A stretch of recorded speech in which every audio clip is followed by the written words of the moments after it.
Hello everybody, welcome back to my channel. My name is Sam St. John, and I appreciate you being here. Appreciate all the subscribers that I've picked up. I'm going to start a new series. I don't know how long it's going to go. I guess till the well runs dry. I'm going to be doing a new series called Albums That Shaped Me, where I'm just going to be focusing in on one album. Again, these might be consecutive episodes. I might think of an idea, 8 months from now and throw it in here after being on a hiatus. These are albums that, impacted how I feel about music, albums that have significant stories in my personal life.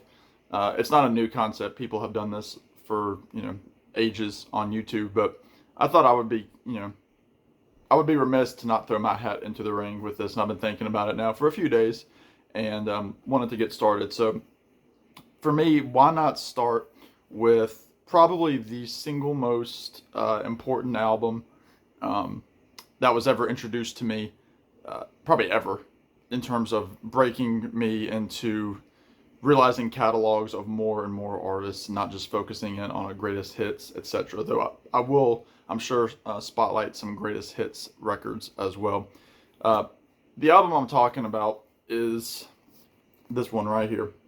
Specifically Volume 1 of the Traveling Wilburys. Now, if you don't know the Traveling Wilburys, first of all, stop this video and go listen to the Traveling Wilburys, but be sure to like the video first. The Traveling Wilburys were a supergroup in the late 1980s, early 90s.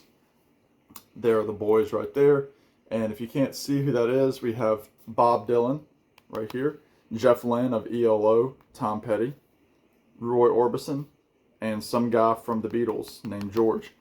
And they were just incredible. When I think supergroups, I don't think, Crosby, Stills, and Nash were a supergroup for their time because it was three guys coming from different bands. But when I think supergroup, there's only one group, and that's the Traveling Wilburys. And I don't count Band-Aid or anything like that.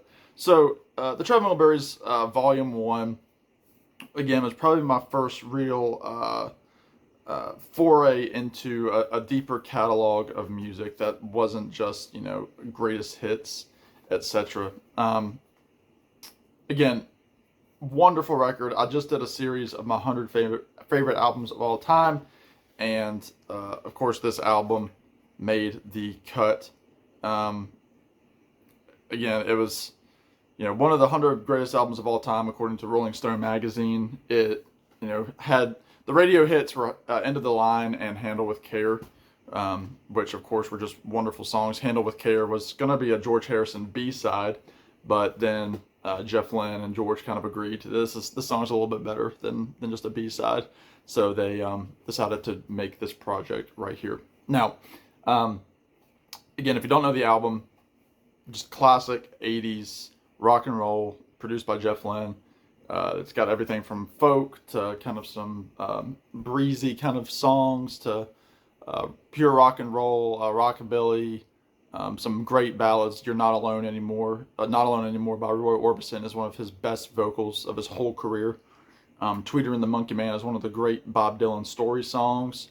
Again, End of the Line and Handle with Care were wonderful pop singles. And then just things in the middle. I mean, Last Night, Congratulations, Dirty World, Rattled, Headed for the Light, Margarita with one of the greatest Tom Petty closing lines of all time with him singing She Wrote a Long Letter on a Short Piece of Paper. I just absolutely love that. So anyway, Traveling Wilburys Volume 1. I was introduced to this album around, I would say around 2007, late 2007, maybe early 2008. I was in 8th grade at the time and had just started at a new school, a private school here in Virginia. And again, it was all new to me. I had been at another school from first until 6th grade. I was homeschooled for a year in 7th grade. So I was at the other school. Sorry, I think I messed that up. I was at another private school from 1st to 6th. I was homeschooled 7th grade, and then I was at another private school from 8th grade up until my high school graduation. And it was a very, very rigorous school. They focused in on like the classical education method, like, taught by, the Greek philosophers, kind of like the school of Athens kind of thought, if that makes sense to anybody. So it was a classical school. Again, it was one of those schools where, you either sunk or swim kind of thing, and I kind of did a little bit of both. Thankfully, I got through the school. I was a decent student. I wasn't, top of the class, but I was decent. But it was still a lot of work. And again, if you couldn't catch up, you were lost. And being an eighth grader with, a very quiet persona, somebody that made friends easily, especially going into a group of brand new people where I didn't know anybody, was tough. And I decided, that, I needed some sort of escape. And I didn't know what that escape was. I had started taking guitar a year before in seventh grade. I started taking classical guitar. And the teacher that I took from actually was teaching after school lessons at this school, which was really cool. So I kept the same teacher for 2 years. He's a nice guy. His name was Gary. So Gary, thank you. He's still around my area playing in bands.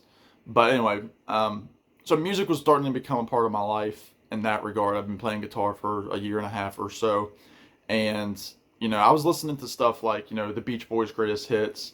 Like I knew stuff like that. I had like, I was really getting into like Napster at that time. So, we were burning CDs. My dad showed me how to burn CDs and like gave me an allowance of, because like each song was, 50 cents, 90 cents, whatever it was.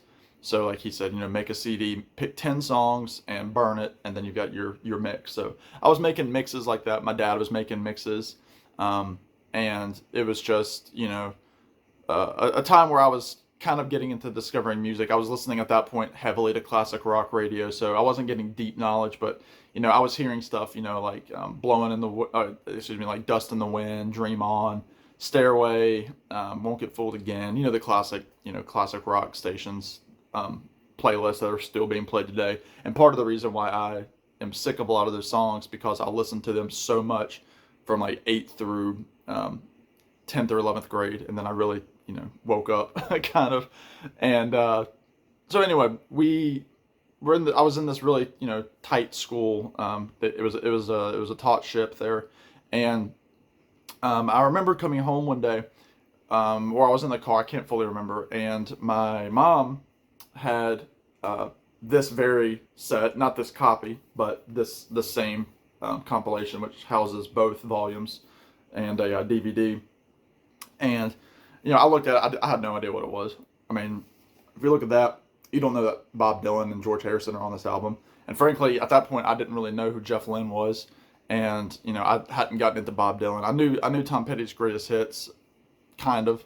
And then, the Beatles, again, I still wasn't fully into the Beatles, but that'll come in another episode. So I just knew, like, the Beatles 1 album. So I knew George Harrison, knew Tom Petty, knew Bob Dylan, and I knew Roy Orbison, like, Pretty Woman and that sort of thing. And again, Jeff Lynne, when my mom and dad were like, oh yeah, he was in a group called ELO. I said, oh, I don't know what that is. But, I was just 14 years old, 13 years old. So I was coming into my own in terms of, discovering this stuff. And so I remember Mom put this in the CD player. She was listening to it in the car when she picked me up from school. Again, private school, no buses. So driving home, we were listening to it. She had seen one of her friends, who his name is Marty, and he had loaned her this and said, you should play this for a little bit. And this box set came out in 2007, so it was fairly new at the time. This compilation. So he must have bought it new and said, y'all should take this home and listen to it, and you should get yourself one. So we started listening. We're mostly listening to Volume 1. I mean, I want to say we put Volume 3 in once or twice, but it didn't really stick like it does now. But I remember listening to it and, listening to it again, at meals, and we started just playing it over and over and over again. By that point, the binding was already starting to look old. I mean, this album wasn't even a year old. This box set wasn't even a year old at the time. So it already looked like it had been through hell and back. And we were playing it over and over again. I started memorizing all the words. I knew, almost all the words to Handle with Care. I knew all the words to End of the Line. I was, really, I love the song, Dirty World, where they say, he loves your electric gun plank. He loves your red bell pepper. where they kind of just go around the horn and spout off phrases that they read in a magazine. And so I'm listening to this album over and over and over again. And I remember I downloaded it to my iPod, and I remember sitting up in my bed just stressed out about school and this curriculum and all this homework that I was being sent home with. I mean, tons of homework, papers, take-home quizzes, math worksheets, just an incredible amount. It was college. I would say I probably did more homework those first couple of years at this private school than I did, in college over a whole year. I mean, like 8th grade, the whole year, it was so much homework. It was more than I ever had in college. I mean, that's a promise.